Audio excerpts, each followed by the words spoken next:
Hi, my name is Alissia Hong. I'm Artsa's mom.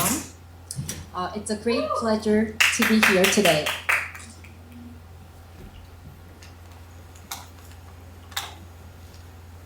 Last year, I was honored to speak at the world's first ever exhibition on Hallyu. It was held at the V&A Museum in London. My first trip overseas was in 1996, and my first destination was in London. I never knew that I will come back to London after 27 years to talk about Hallyu. The exhibition began with the section on the Korean history, and this was the first photo. It's Apgujeongdong, the birthplace of Korean pop culture in 1978. I grew up in this area, witnessing the evolution of pop culture in Korea across the street. In 1995, SM Entertainment set up their first headquarters in Apgujeongdong and launched the first ever K-pop idol called HOT. In 2000, HOT's concert in Beijing became the event that coined the term Hallyu. I didn't experience Hallyu until I moved to Singapore in 2002. While working across Asia Pacific, traveling to major cities, I witnessed the birth of Hallyu. Inspired, I went to a film school and started my 20-year-long career in entertainment. Through this journey, I made Korean and Hollywood and Chinese films with Korean talents and made K-drama hits on Netflix and Apple TV Plus and turned webtoon into a global pop culture. It's been fun and rewarding.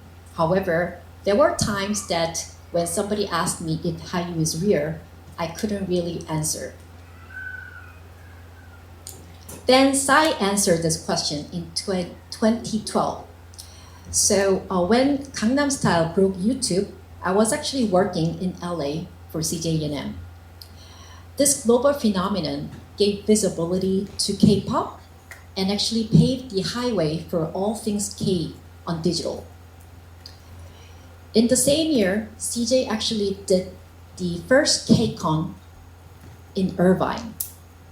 10,000 K-pop fans flew from everywhere in the world for this one-day event.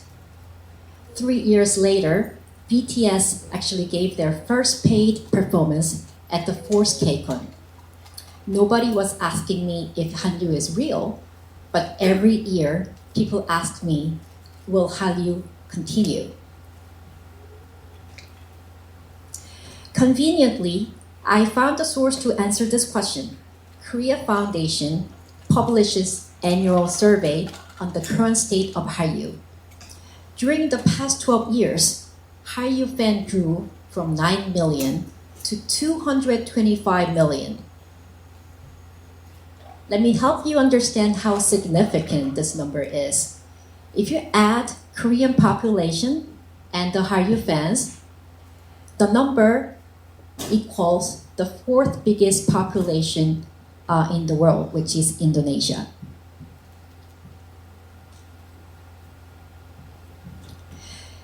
French invented cinema and sound recording, but it's US who's been dominating the pop culture globally because they invented the blockbuster movie-going culture and they turned music into lifestyle with MTV. However, during the digital age, Koreans actually invented esports, webtoon, and turned music experience into an entirely new fan experience. As the digital platform connect everybody on the globe, people start to actually adapt how we play. Hallyu is an ecosystem.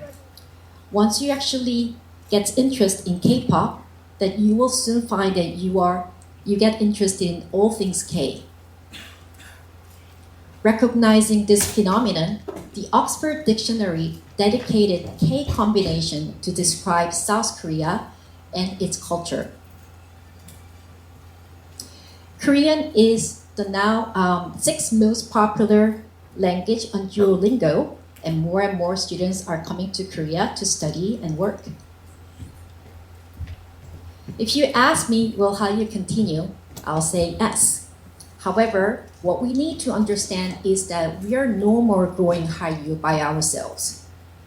There is a vast amount and vast number of global fans and diverse fans who are actually growing and expanding Hallyu together.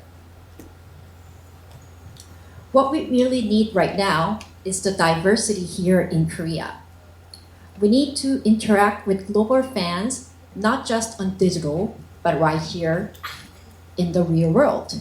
However, compared with the growth of the Hallyu fans on digital, and your visitors to Korea hasn't really changed much over the 12 years. Also, foreign residents are staying at about 2.5 million only. I believe that the global generation, your generation, growing up as global citizen on digital, will be able to help diversify Korea. As a start, why don't you actually make Hallyu fans? Thank you very much.